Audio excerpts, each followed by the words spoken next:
Bom, pessoal, hoje nós vamos complementar o conteúdo do capítulo 7, que nós vimos um pedaço na aula passada. Nós vimos como os dispositivos móveis são constituídos, né, o que os caracteriza de forma bem geral. Nós vimos também os diversos tipos que existem, né? Então falamos dos smart, falamos dos tablets, falamos dos laptops, né? Dos notebooks, e hoje nós vamos nos aprofundar em mais algumas características desses dispositivos. Hoje então, a aula 2, né? E nós vamos conseguir avançar bastante dentro deste capítulo. Vamos tratar do hardware de notebook, tá? Vamos falar um pouquinho aí das possibilidades de expansão, de configuração, né? Vamos dar uma passeadinha bem geral pelo hardware dos dispositivos móveis, vamos falar da conectividade de rede e uma pincelada sobre e-mail, né? Embora eu já saiba que todos vocês usam e-mail, né? A gente vai falar um pouquinho especificamente de e-mail para dispositivos móveis, tá bom? Então, vamos lá. Primeiro, quando você compra um notebook ou quando você recomenda para alguém a compra de um notebook, é uma situação que a gente pode considerar como um pacote fechado, né?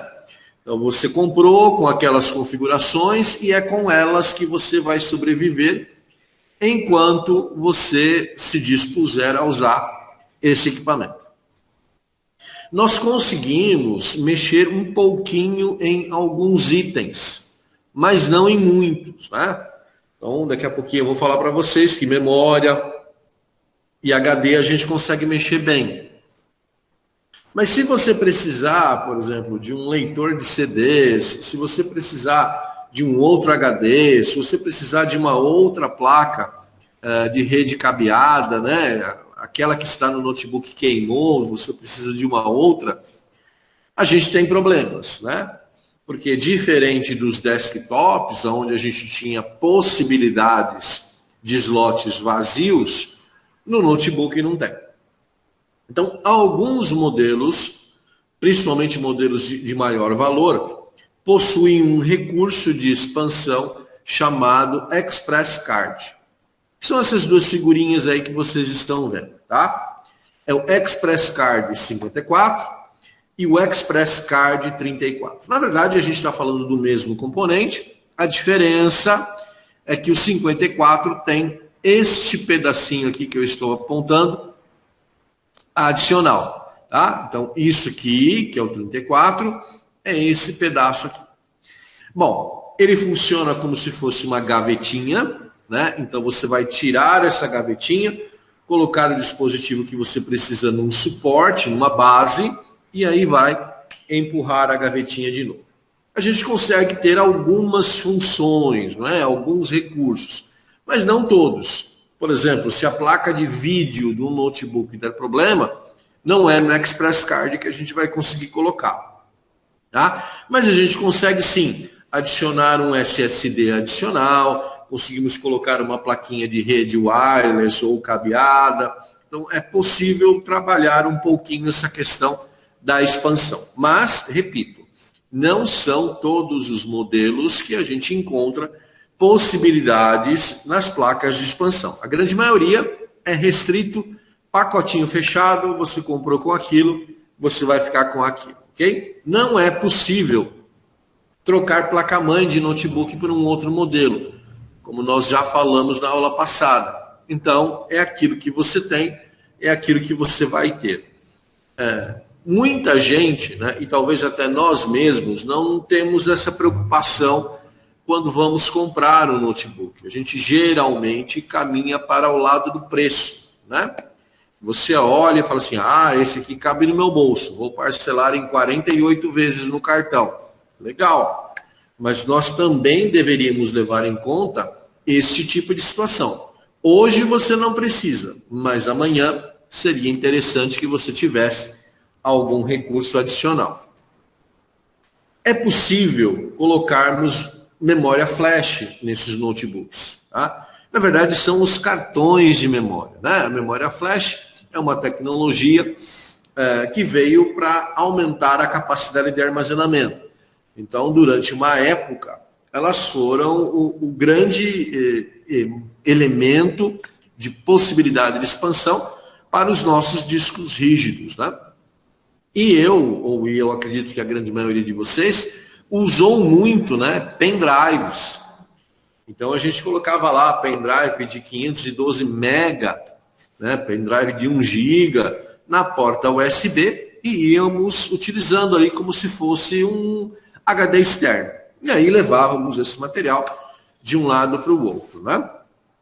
Ao mesmo tempo, né, as máquinas fotográficas, as filmadoras, os smartphones e alguns tablets já permitiam a utilização dos cartões. Então era comum, né, você ter lá uma máquina, né, uma fotográfica, registrar filmes, fotos, transferir para o cartão e do cartão para o computador. Então são oportunidades que a gente tinha e tem de aumentar a capacidade de armazenamento dos nossos equipamentos, tá? É como se fosse um HD externo, tá bom? É a mesma característica, armazenar dados, só que ela tem formatos aí diferentes.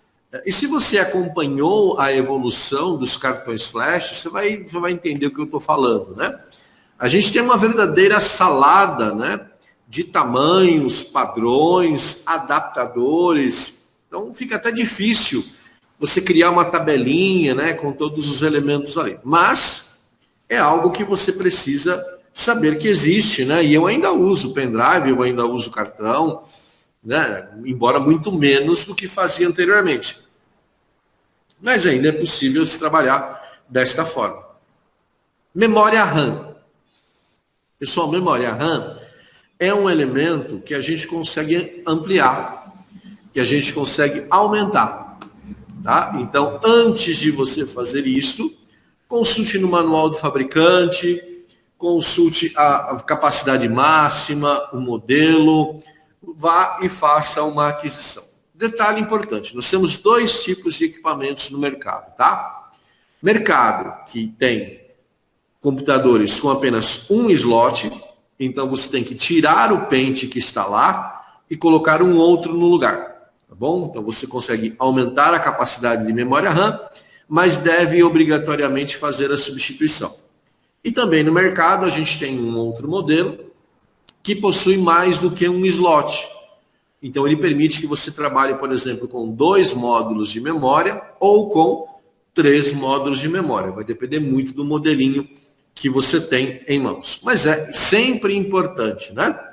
Antes de comprar, verificar o modelo, e aí você vai olhar no próprio componente, ou você vai olhar no manual do produto. Embora hoje, cada vez mais, a gente não tem esse hábito, né, de consultar manuais. Mas é o caminho mais adequado, né? É o caminho mais favorável para você não cometer erros. Detalhe importantíssimo, né? Algumas marcas de grife, né, de marcas famosas, exigem determinados tipos de memórias chamada de registrada, que é uma memória mais cara. O que acontece? O técnico ou o dono do computador vai lá na loja e pede memória para o computador. Compra um pentezinho do mesmo tipo, modelo, chega em casa, vai colocar, não funciona. Por que não funciona? Porque essas memórias registradas, elas são específicas para alguns modelos de placa-mãe, porque elas têm características de funcionamento diferentes. Então, por esta razão, é fundamental consultar o manual do equipamento, tá bom? Para você ter certeza que você está comprando uma memória 100% compatível. Pessoal, geralmente, memória você consegue adicionar na parte inferior do notebook. Tem uma trava plástica, às vezes tem um parafuso prendendo essa travinha, aí você deve analisar com muito cuidado, tá bom? Mas é super fácil de se fazer, dá para trocar tranquilamente. O que a gente tem, então, de possibilidade de expansão num notebook, né? A nível de armazenamento? Então, a gente tem pendrive, a gente tem memória RAM, que no notebook é chamada de SODIMM. Alguns modelos têm a possibilidade de trabalharmos com Express Card. E outros modelos, e aí uma grande parte deles, Flash Card, que é o cartão de memória. Tá bom? Então, esses elementos podem ser adicionados e removidos com muita tranquilidade de um notebook. Não há necessidade de conhecimento técnico específico para fazer isso, tá bom?